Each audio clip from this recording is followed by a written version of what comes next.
how to change passcode on iPhone.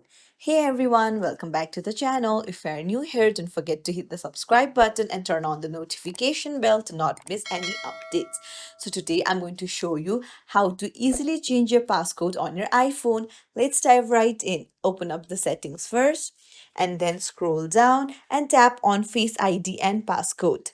Now you'll need to enter your current passcode and then you need to scroll down and then tap on Change Passcode.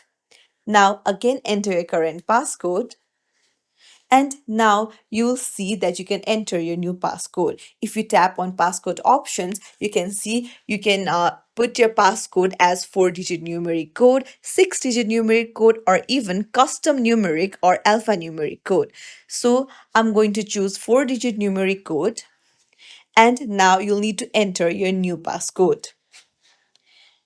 And now verify the new passcode, and that's it. Your passcode will be changed. If you found this tutorial helpful, don't forget to like and subscribe to our channel for more tips and tricks. Thank you for watching.